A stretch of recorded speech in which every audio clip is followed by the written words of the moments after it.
actualité bi day moo tax ku nekk ci ñun war jóg wax parce que nit ñépp ñu ngi jaaxle ñu ngi wax ku nekk yaa ngi xool fooy tuñ tuñ soo demee ba sa réew nekkoon ci jàmm ngay dund ñuy jàppi nit ñuy tëji nit ñuy raafale ay nit ñuy gund xataali nit di tiitali nit képp koo xam ne réew mi moo la ñor war nga jóg wax ci et occasion bii ñuy dund nga xam ni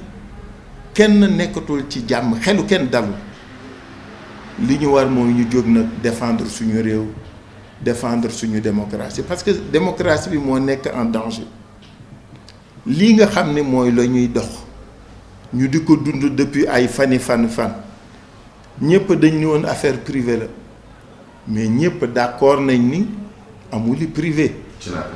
parce que li privé su fekkoon lu ni mel noonu la bis bu jot nit ñi dem tribunal gis ñu fay ñu di ko fa àtte donc la mu doon privé su awoon fa mu war aw coow du jub mais li ko gën dëggal Fabrice week-end bi kenn ci ñun mënul jot ci rajo ci télé ci journal écrit ak parlé. waaw mais tontu du forox. waaw dana ñëw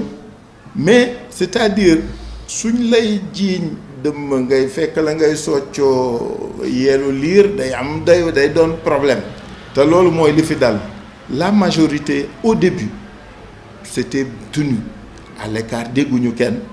man sax dama mu jëgg ni gars yi waa gaañu lu xew guléet ñii day seen yoon nekku ci bii pa mais li ñu def samedi ak dimanche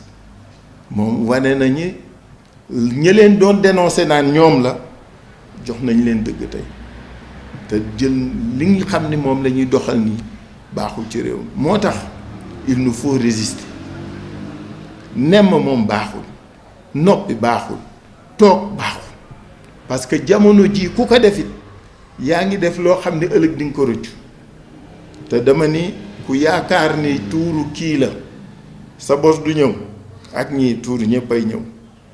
dama wax sénégalais nañu xool de 2012 à léegi ban leader politique lañ tëjul kaso wàññi leen ko rek su ngeen demee na ngeen ko wàññi ñi fi nekk ñëpp nag ñi nekk gouvernement ak ñi nekk opposition seetal 2012 léegi ku ci ñamul kaso donc lii raam ku nekk soo naan sama tuuru kële la sama bos ñëwagul yaa ngi nax sa bopp donc nañu taxaw défendre suñu démocratie nañu taxaw défendre suñu réew nañu taxaw pour que suñu rakk ji ñu bañ ko néewal doole nasaxal ko. waaw dafa am date 23 mars finalement 23 mars. 3 mars 3 mars autant pour moi finalement 3 mars lii dafa. xëy na seen sëriñ leen ko digal c'est mystique ou c'est mythique en tout cas daal 3 mars moom léegi mi ngi bëgg a xew yàlla bu mu doon nag 3 mars ba pare dem 7 mars. dégg nga de bu mu doon 3 mars rek jeexee 3 ba 7 mars en tout cas liñ ko taamoo daal ñoom ñoo xam ñu taamoo ko mais ñun liñ ko war taamoo mooy dañu war jóg xeex bañ booloo nag gis nga l'opposition la ñoo war ànd doon benn say xeex pour que ñu bañ nasaxal xale bi pour que ñun ñëpp ñu taxaw ñu bañ nasaxal démocratie ñun ñëpp ñu taxaw pour que réew mi démocratie gën fee jub du xeexu benn nit xeexu ñëpp la moo tax ku nekk ci ñun góor jigéen mag ak ndaw war nga jóg war nga dox war nga wax mais ñuy mettre en garde les magistrats nous avions de très bons d'excellents magistrats dans ce pays et ba léegi nous en avons mais lu tax nit ñi di ŋàññe ñenn ñi ñooñu ñoo nangu lu kenn dul nangu seen morom xam nga kenn bañul ku la àtte gëm sa réew gëm say institution moo tax ñenn ñi su leen dañu nangu ko parce que yaakaar nañ ni loolu mooy li war